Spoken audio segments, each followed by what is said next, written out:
So we are continuing our lecture on inventory. So last time we have done five methods, like you must be knowing specific identification method, FIFO method, LIFO method, simple average and weighted average. So another our method is that is a sixth method of inventory valuation. This is a retail price method.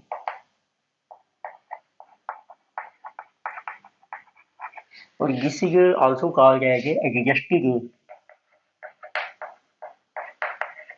sale price method.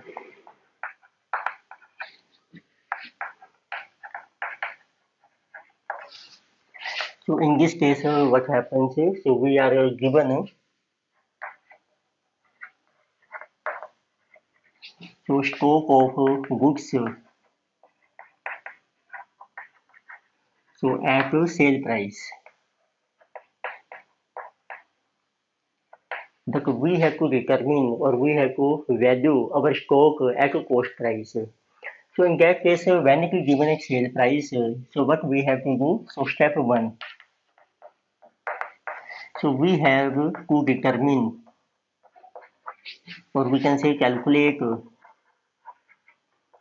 So what is the percentage of a profit on sale price, which is called gross profit ratio. So we have to calculate gross profit ratio. So it is also called as gross margin. So right, margin also means profit. Gross margin means profit ratio. This is in percentage. So how it is calculated? So you can calculate what is gross profit and divided by our sales, because sales are always at selling price. So in 200. So this you will get gross profit ratio. So now you can determine what is value of a closing stock. So step number second. So get value of closing stock.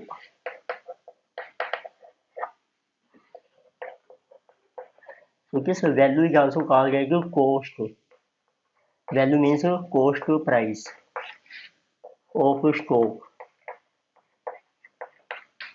So now you are given stock at sale price. So you take stock at sale price,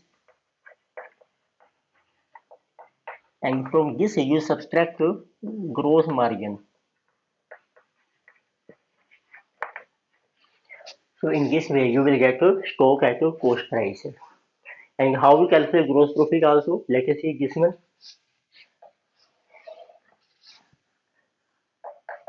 So gross profit is equal to, so when we prepare trading account like you have done in final accounts, so simple formula is what are sales minus cost of goods sold. तो means जो आपने sales की हैं तो उसकी cost calculate कीजिए, उसको कहते हैं कॉस्ट ऑफ गुड्स सोल्ड, और शॉर्ट में हम कहते हैं सीओजीएस। तो सीओजीएस का फार्मूला क्या होता है आपका? Cost of goods sold get is equal to opening stock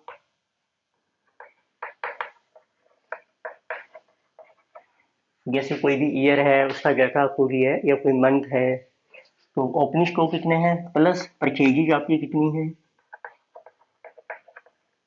और प्लस जो परचेज से रिलेटेड एक्सपेंसेस हैं जैसे हमने डिस्कस किया था, फ्रेट है, ट्रांसपोर्टेशन चार्जेज हैं, तो they are called direct expenses. So these are related to purchase, तो वो भी आपकी कॉस्ट में ऐड हो जाते हैं, परचेज एक्सपेंसेस उनको ऐड कर लीजिए और इसमें से आप माइनस कर लीजिए क्लोजिंग स्टॉक। तो ये आपकी सीओजीएस बन जाती है। पर इन क्वेश्चन में मेनली आपको स्टॉक की तो वैल्यू कैलकुलेट करनी है, इसमें क्लोजिंग स्टॉक तो होगा नहीं आपका, तो अब आप सीओजीएस कैसे कैलकुलेट कर सकते हो?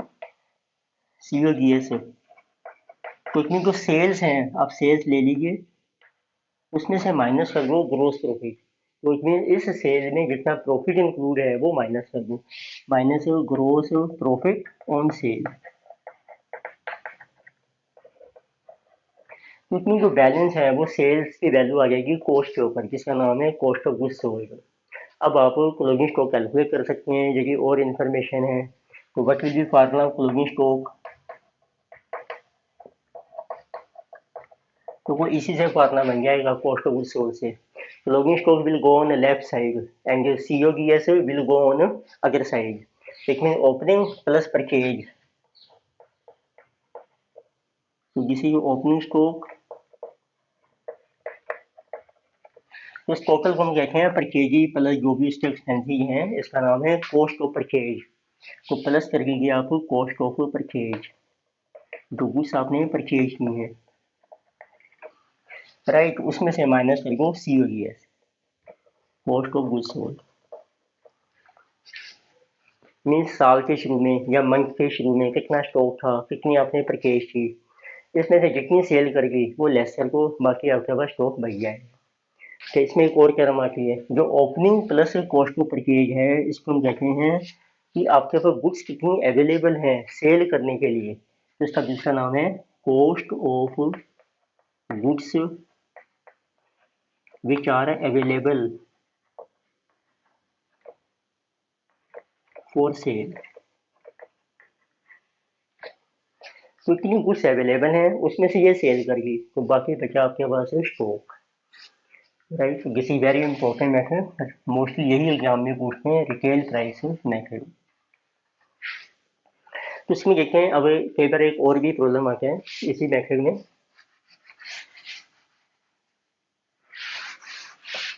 तो that one is known as our back method.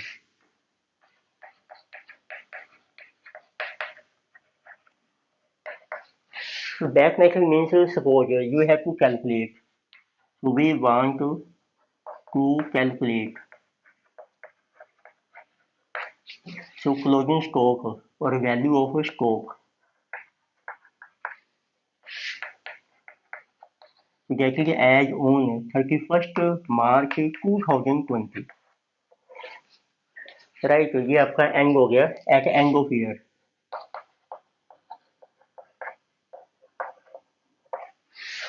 आप ईयर मेंशन नहीं भी करके, तो 31 मार्च को जब आप बुक्स क्लोज करके हैं अपनी, जैसे फाइनल अकाउंट बन रहे हैं, बैलेंस शीट बन रही है, पी&एल बन रहे हैं, उस टाइम आपको स्टॉक की वैल्यू कैलकुलेट करनी है इस डेट को, right.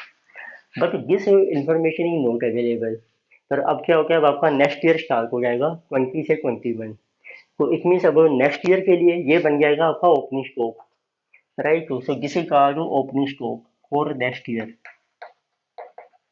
This is opening stock for next year. अब आपको जो डाटा दिया है क्वेश्चन में, समटाइम्स बदले को आपको डाटा दे रहे हैं कि जो स्टॉक है वो आपके पास अवेलेबल है और जो 15 अप्रैल 2020। तो आपके पास जो स्टॉक की वैल्यू है, so you have value of stock so as on 15th April and year is 2020। बस आपको ये वैल्यू कैलकुलेट करनी है जो आपका ओपनिंग स्टॉक है नेक्स्ट ईयर का, या हम कह सकते हैं क्लोजिंग स्टॉक है आपका प्रीवियस ईयर का। अब ये मिसिंग है आपका, दिस इज मिसिंग, ये आपको नहीं पता है। तो आप देखिए, यदि आप इस ओपनिंग स्टॉक से स्टार्ट करते हैं और इस डेट के स्टॉक तक आपने पहुंचना है, तो क्या प्रोसीजर होगा। तो इस पीरियड में मार्च से लेके 15 अप्रैल तक जो आपने परचेज की होगी, तो वो आपने ऐड की होगी इसमें, उसमें ऐड हो जाएगी आपकी कॉस्ट ऑफ परचेजिंग।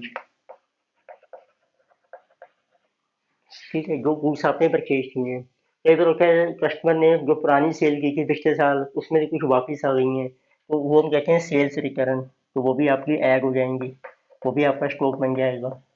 पर ये हमने लेनी होती है कि कॉस्ट के ऊपर, क्योंकि जो आप सेल करते हैं वो हमेशा सेल प्राइस पर होती है, तो सेल की जो रिटर्न आएगी वो भी सेल प्राइस पर होगी, उसकी कैलकुलेट करेंगे कॉस्ट कितनी है। ठीक है, ये भी इसको कहते हैं, ये रिसीट होगी आपकी गुड्स की, रिसीट। तो रिसीट ऐड हो गई इसमें। अब आपने सेल भी की होगी इस पीरियड में, तो 31 मार्च से लेके 15 अप्रैल तक, वो आप लेस कर दो, लेस, और उसका नाम है कॉस्ट ऑफ गुड्स सोल्ड। इतनी जो आपने सेल की है उसकी कॉस्ट निकालेंगे हम। तो this is sale at cost, जो भी सेल्स हैं आपकी, एट कॉस्ट। और ऐसे आपने कुछ परचेज की हैं और वो कुछ आपने वापस कर दी हैं तो वो भी लेस हो जाएंगी परचेज रिटर्न।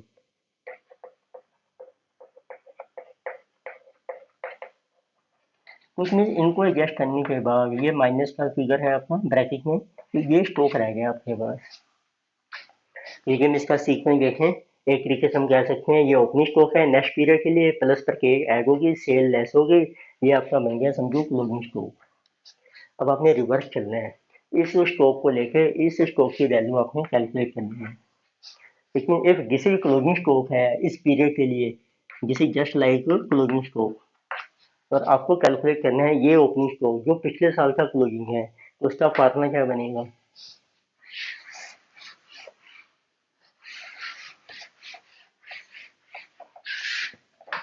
देखो उसका फार्मूला बन जाएगा, so you can write here now what is closing stock is how much।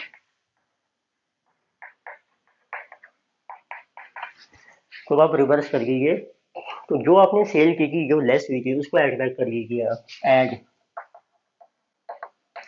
Cost of goods sold, so add back purchase return, ये भी ऐड हो जाएगी आपकी परचेज रिटर्न, और आप लेस कर लीजिए जो आपने परचेज की है इस पीरियड में, कॉस्ट ऑफ परचेज,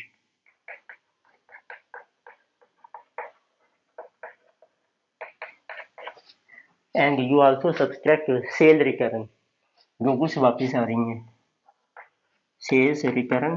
पर आपको ये ध्यान रखना है ये आपने लेनी है एट कॉस्ट के ऊपर,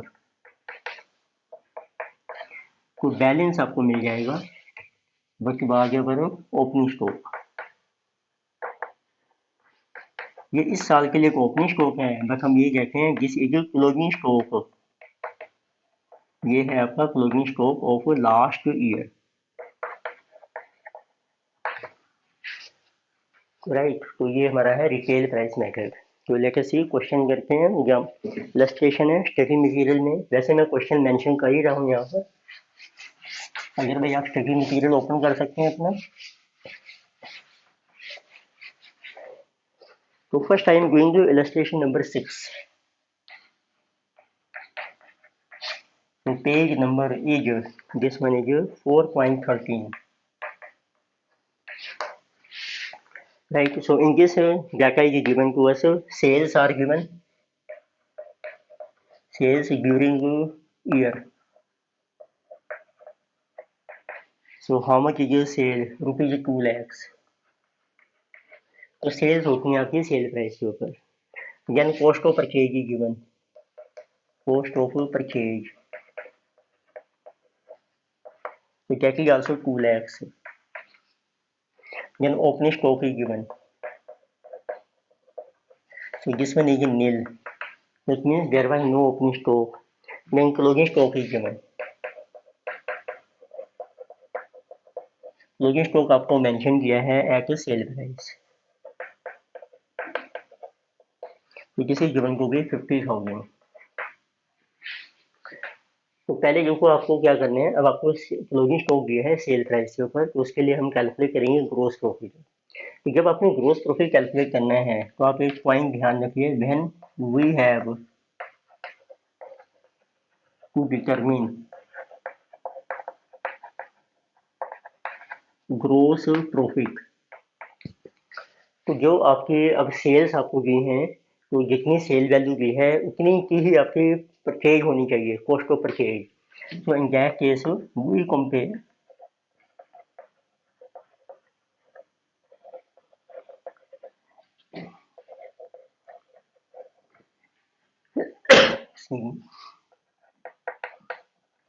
so we compare sale value with cost of goods, so which have been sold। अब जो सेल वैल्यू है वो आपने कंपेयर करनी है जो गुड्स आपने सेल की हैं उसकी कॉस्ट से कंपेयर करनी है आपने। और सेकंड पॉसिबिलिटी क्या हो सकती है आपके पास,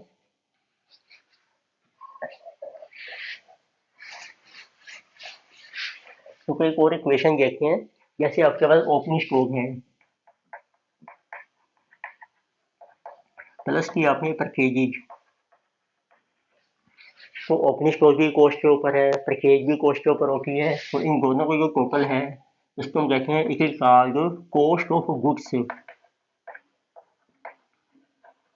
अवेलेबल फॉर सेल।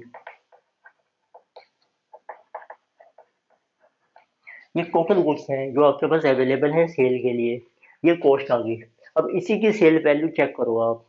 अब जो ओपनिंग स्टॉक है प्लस परचेज, इसमें से कुछ गुड्स आपकी सेल हो जाएंगी, गुड्स सोल्ड, प्लस कुछ गुड्स आपकी सेल नहीं हुई है, तो वो है हमारा क्लोजिंग स्टॉक।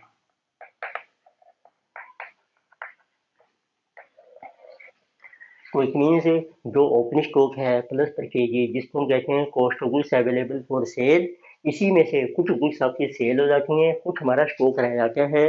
अब सेल वैल्यू आपने इन दोनों की लेनी है, वो इसकी कॉस्ट से कंपेयर होगी, क्योंकि जो टोटल क्वांटिटी है ये टोटल क्वांटिटी इसके बराबर है आपकी। तो it means we will take what is sale value, तो सेल्स वैल्यू आपको लेनी है ऑफ गुड्स सोल्ड जो आपने सेल कर दी हैं, एंड प्लस गुड्स अनसोल्ड जो आपने सेल नहीं की हैं अभी। ठीक है, समझिए कि जो गुड्स आपने सेल कर दी हैं और जो स्टॉक में पड़ी हैं जो अनसोल्ड है, उसकी सेल वैल्यू को कंपेयर करो, उन दोनों की टोटल कॉस्ट है ये, तब आप इसको कंपेयर कर सकते हैं। नाउ यू कंपेयर, तो इसमें अब जो डिफरेंस आएगा वो आपका जीपी माना जाएगा, उसकी रेशो निकाल सकते हो। तो इट मीन्स गेट जीपी, तो जीपी जो टोटल सेल, तो एक तरीके से अब आपकी बन गई टोटल सेल वैल्यू, आपने किस चीज की लेनी है, ऑफ जो गुड्स आपने सेल कर दी हैं और प्लस क्लोजिंग स्टॉक जो आपके पास पड़ा है उनकी माइनस टोटल कॉस्ट, कॉस्ट भी हम लेंगे ऑफ गुड्स अवेलेबल जो आपके पास अवेलेबल है, ये आपका जीपी बन जाएगा, and then you will get to GP ratio. तो ये चीज आपको ध्यान रखनी पड़ती है हर क्वेश्चन में। जीपी रेशो है व्हाट इज जीपी, और आप लीजिए total sale value of all goods, this is also total sale value of we can say all goods in 200। तो देखते हैं, देखो इस क्वेश्चन में भी यही पॉइंट है अब आपका, तो let us see this answer. तो अब देखिए what is cost of goods available कितनी है आपके पास, कॉस्ट ऑफ गुड्स अवेलेबल जैसे ओपनिंग स्टॉक इसमें नील है, ओपनिंग स्टॉक प्लस जो आपने परचेज की है, it means that is equal to 2 lakhs। अब जो गुड्स अवेलेबल हैं उनकी सेल वैल्यू कितनी है, तो it means what is sale value of these goods, तो दैट विल बी, अब आपको पता है जो गुड्स अवेलेबल हैं उसमें से कुछ सेल हो गई हैं कुछ स्टॉक में बच गई हैं, तो दोनों की सेल वैल्यू लेंगे। तो sale value these goods is sales plus closing stock 2,50,000, this is 2,00,000 plus 50,000। तो इसमें जो 2 लाख की गुड्स हैं आपके पास अवेलेबल हैं तो उसकी सेल वैल्यू है 250। तो इससे आपका अब कंपैरिजन कीजिए, आपका जीपी आ जाएगा, जीपी इज 50,000, 250 माइनस 2 लाख। अब इसकी रेशो आप कैलकुलेट कर लीजिए, जीपी रेशो, जीपी इज 50,000 और किसी को नहीं जिस टोटल सेल वैल्यू 250, तो उसको डिवाइड कीजिए आप 250 से इंटू 100, तो it means 20% is our GP. तो ये बड़ा इंपॉर्टेंट फार्मूला है, मैंने मेंशन किया है, यू कैन नोट डाउन। अब देखते हैं, अब स्टॉक आपका निकल जाएगा, सेल वैल्यू दी है आपको, जीपी लेस को आपकी स्टॉक की वैल्यू आ जाएगी कॉस्ट के ऊपर।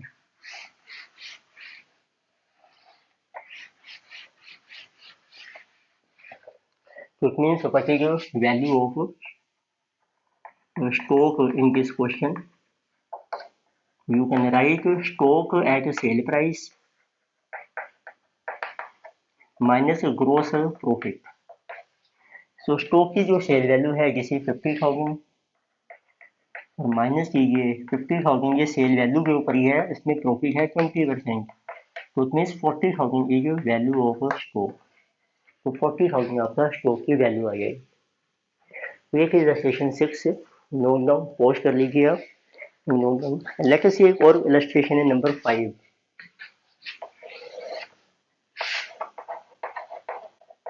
इलस्ट्रेशन नंबर 5, तो पेज है जो 4.12। तो क्वेश्चन में मेंशन कर रहा हूँ, यदि आपके पास स्टडी मटेरियल नहीं भी है तो you can note down. So we are given, so this is our data is given, so as on 31st March of a financial year, so data is goods received आपने की है from supplier, goods received from supplier means ये purchase मानी जाएगी आपकी। So this one is subject to trade discount,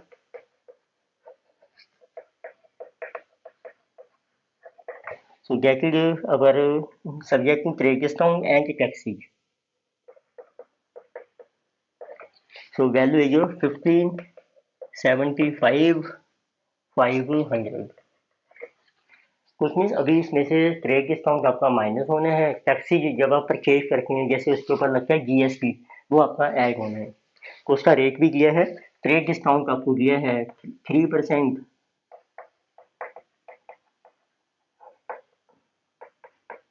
और जो tax है GST, so this is given को भी 11%। सो नेक्स्ट आपको दिया है packing and transportation charges, packing and transportation, तो इसकी जो कॉस्ट आपको पड़ रही है 87,500। So then there is a sale during a year, तो इसके ऊपर ही आपको डाटा दिया है, सेल्स हैं, टोटल सेल आपने जो की है जैसे 22,45,500, then our sale price of closing stock और क्लोजिंग इन्वेंट्री, तो इसका भी आपको दिया है सेल प्राइस जिसे 235। तो थोड़ा सा डिफरेंट क्वेश्चन है पहले वाली से, पहले वाली इलस्ट्रेशन सिंपल की, तो उसमें भी देखिए आप क्या डाटा बनेगा आपका, क्योंकि उसमें भी सेम सिचुएशन है, सेल भी है, मीन जो गुड सेल करके उसकी सेल वैल्यू है, और जो सेल नहीं किया आपने क्लोजिंग स्टॉक है उसकी भी सेल वैल्यू है। तो सेल वैल्यू आ गई, टोटल सेल वैल्यू। अब आपको देखना है कि गुड्स अवेलेबल कितनी है, तो आप कैलकुलेट कीजिए। तो I am giving answer, what is the cost of goods which are available for sale, so that will be equal to opening stock, उसमें है नहीं आपका, बस सिर्फ परचेज की आ जाएंगी। So this is opening stock, this one is nil, so you add plus cost of purchase.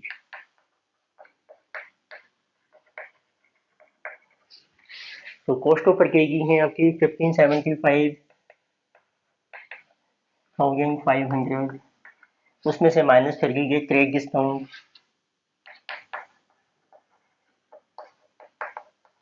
देखिए 3% of 15,75,500,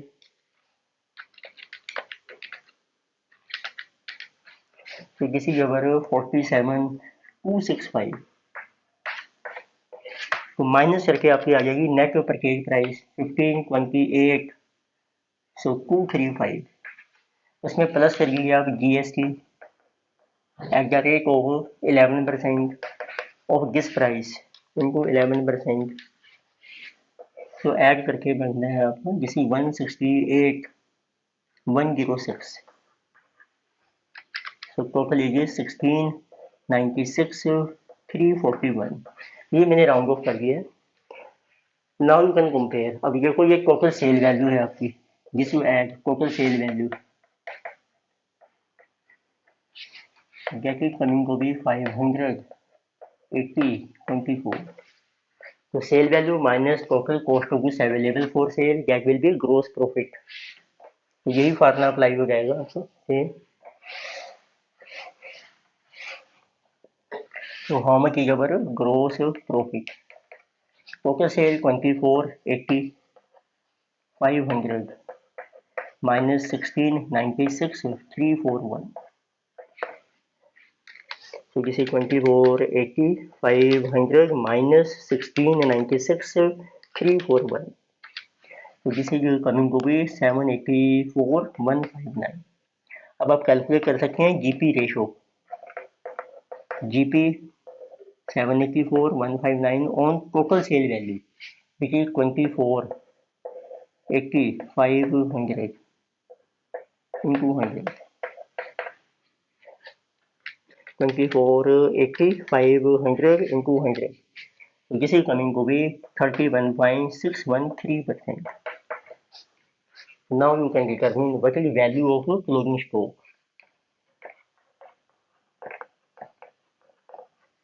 This is coming at cost. So how much is stock? 235,000. ये आपको देखो मेंशन किया है सेल प्राइस पर, माइनस है तो उसमें से जिसमें percent 31.613%.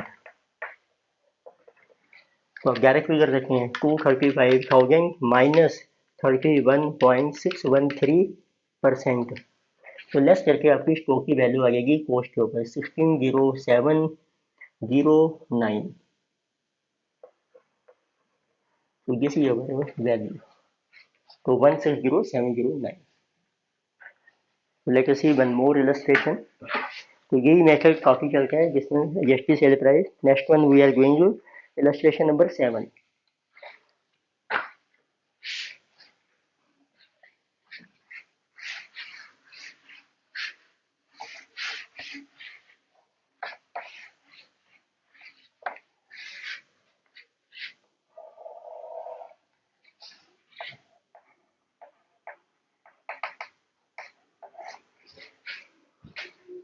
So this is your page number 4.14.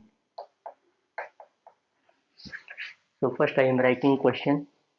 So in this case also data is given. So we have to determine, calculate the value of stock.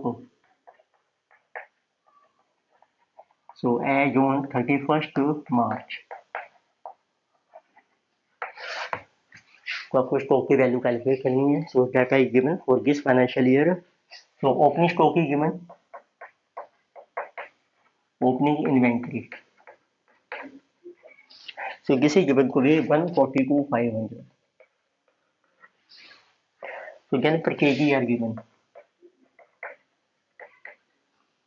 So per kg are 762,500. Manufacturing expenses are given. Which means इस case में आप material purchase कर रहे हैं फिर उसको process कर रहे हैं फैक्ट्री में. तो जो मैन्युफैक्चरिंग एक्सपेंसेज हैं ये भी आपकी कॉस्ट का पार्ट माने जाएंगे. Manufacturing expenses are 1,50,000. Then it is selling expenses. Then it is administration expenses.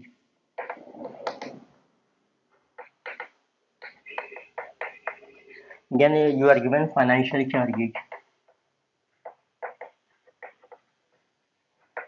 तो फाइनेंशियल चार्जेज होते हैं जैसे कोई आपने इंटरेस्ट पे करना है बैंक को, कोई आपने लोन लिया है. So these are also given. Selling expenses 60,500. Then 30,000, 21,500. Sales are given. This is 12,45,000. So further data is given. So they are saying that at the time of valuing inventory on our 31st March 2016, this is your opening stock. So they are saying that so in value of opening stock. So when we were calculating the value of opening stock, it is written that a sum of 17,500 was written off. So it is given that a sum of rupees 17,500 was written off. ये आपने right of कर दिया था। So on a particular item which was, so on an item, so which was, so purchase for ₹50,000। उसमें से ये बता रहे हैं कि जो ओपनिंग स्टॉक है उसमें एक आइटम थी जो आपने परचेज की थी 50,000 की, पर उसमें से आपने राइट ऑफ कर दिया है 17,500। राइट ऑफ का मतलब होता है कि वो जो स्टॉक था वो डिस्ट्रॉय हो गया है, कुछ उसकी वैल्यू, जो क्वालिटी ख़राब हो गई है, तो उसका मतलब उसकी वैल्यू अब रिड्यूस हो गई है, तो हमने उसकी वैल्यू को रिड्यूस कर दिया है 17,500 से। तो इस स्टॉक में वो इंक्लूड है ये आइटम आपकी, जो 50,000 जिसकी ओरिजिनल कॉस्ट थी। And they're also saying and this is sold, और इसी स्टॉक को, and this is sold during year, so ₹4.45 होंगे। फिर इस स्टॉक को आपने सेल भी कर दिया है इसी साल में ₹45,000 में। And except this transaction, so our normal GP earn during the year 20%। And further की given normal gross profit during year, तो इज 20%। तो उस केस में देखते हैं, अब आपको उसको जीपी को दिया ही हुआ है, तो मेन पॉइंट है तो पहले को आपको क्लोजिंग स्टॉक कैलकुलेट करना है। देखते हैं किस तरीके से चलेगा क्वेश्चन।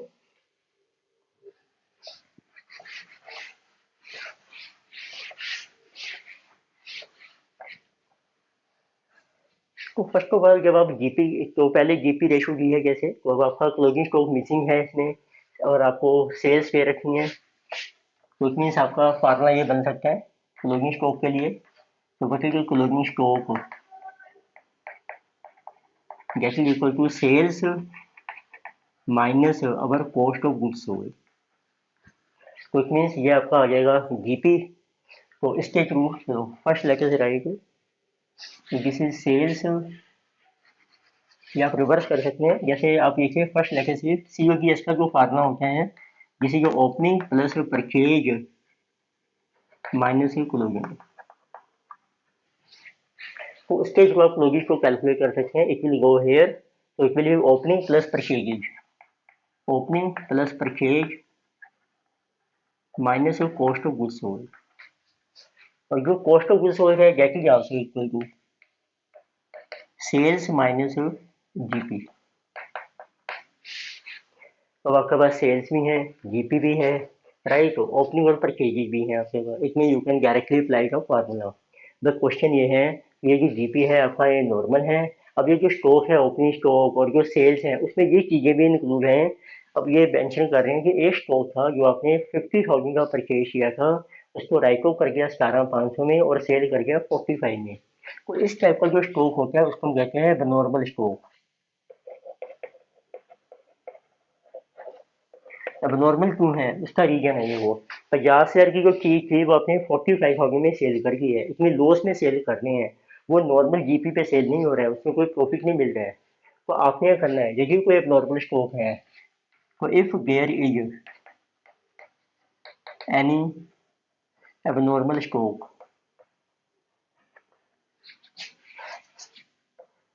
तो abnormal स्टॉक की डेफिनेशन देखिए क्या होती है। abnormal stock means whose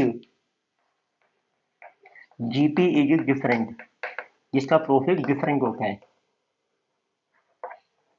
and from normal GP, normal GP से, तो उसको कहते हैं नॉर्मल स्टॉक। तो इसको पहले आप एक्सक्लूड कर दीजिए, इट शुड बी एक्सक्लूडेड।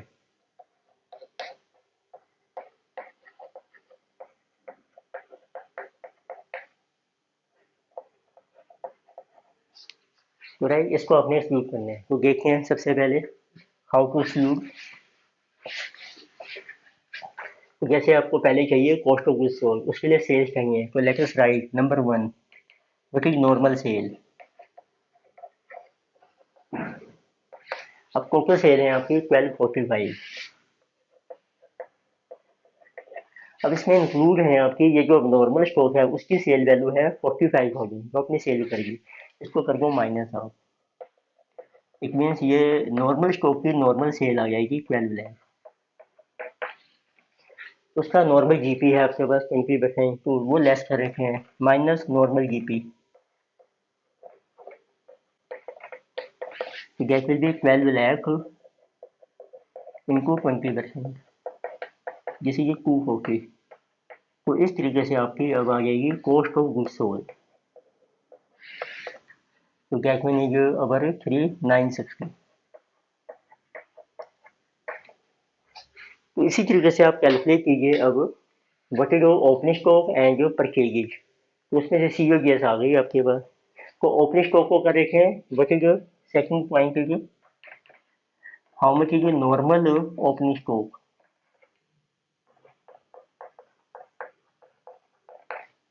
देखो ओपनिंग स्टॉक है आपके पास 140 टू 500।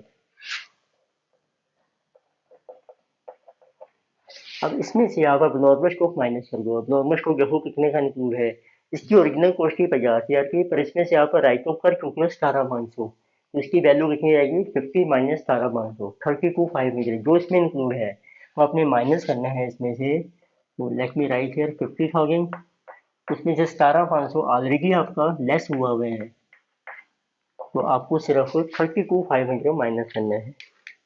तो it means this is 50,000 minus 17,500, 32,500 minus 142, this is coming 110। अब आप कैलकुलेट कीजिए, नॉर्मल ओपनिंग स्टॉक आ गया है, बट ये cost of purchase, purchase calculate करते हैं।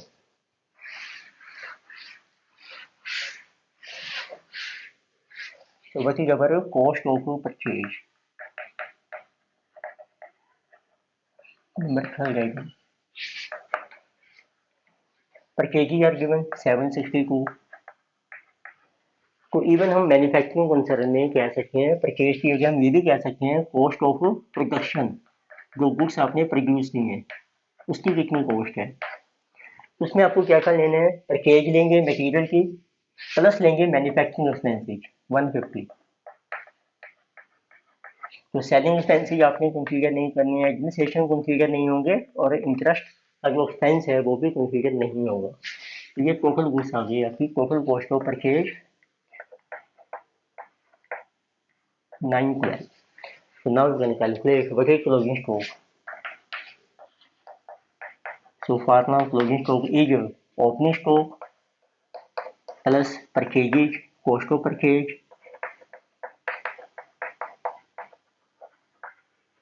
इसको कहते हैं cost of goods available for cell, minus कर लीजिए जितनी गुड्स की कॉस्ट आपने सेल कर ली है, जिसका नाम है COGS, तो बैलेंस आपका स्टॉक आ जाएगा। सो opening stock is how much 110 plus purchase cost 912,500, cost of goods was 960। So this is our closing stock 110 plus 912,500 minus 960, 62,500 is the value of stock. So this was your illustration 7. This was good question. Let us see one more illustration is number 8.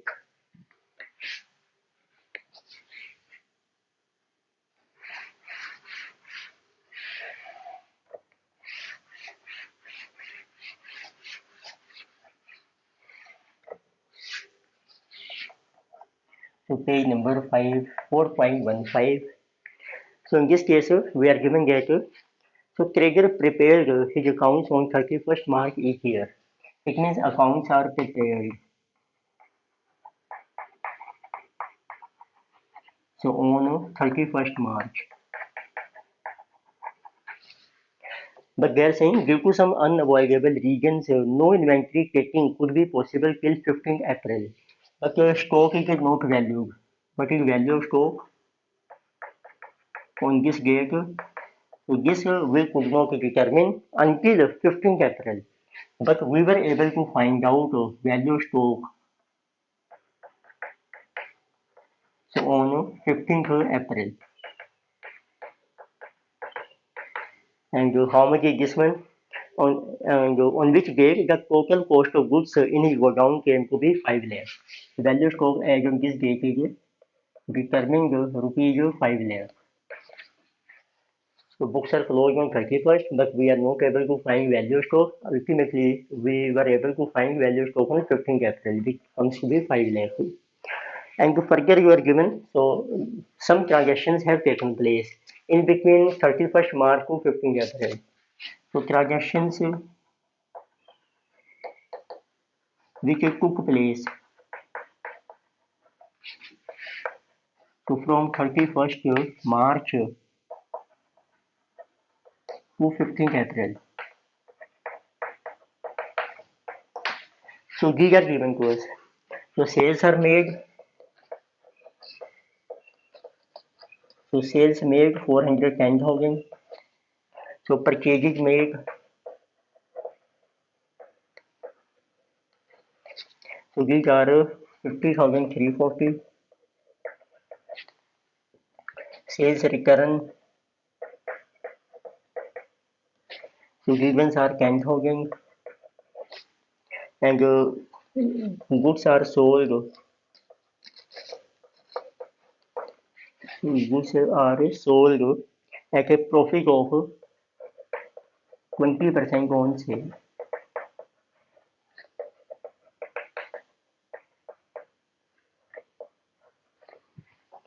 So we have to determine what is value of stock on this date, 31st March. So let us see this one. It means we can say that after 31st March, next year will start. So this will become opening stock for next year. In this opening, you will add purchases, you will subtract sales, balance, you will get a closing stock. So we can say that this 15th April stock, this is like a closing stock. So we have to follow reverse method, which I told you. So you write here value of stock on 15th April. So this is similar to closing stock.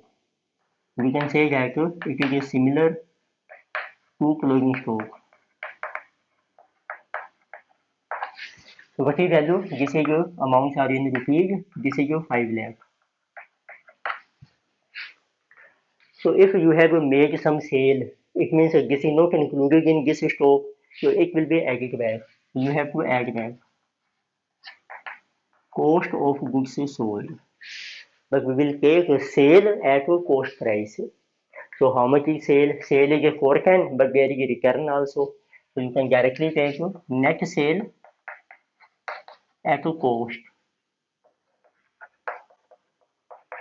So how much is net sale? 410 minus 10,000. So 4 lakh. It includes a profit 20% on sale. It means its cost is only 80%. So that will be cost of goods sold. 4 into 80%, 320. So from this you subtract.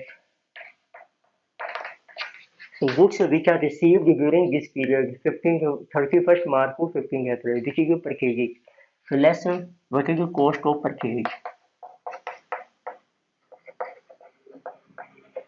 So this is given to us 50,340. So balance will be our stock. So as on 31st March, so we can just like this similar to opening stock for this next year.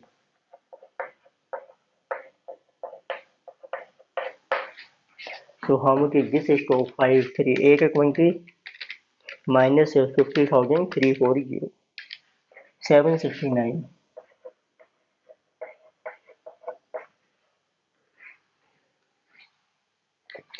Profit is given to be our this is your 20% on sale. Right, this was about illustration. So you can do these questions again, right, and note down. So next in next lecture we will see some more problems on inventory.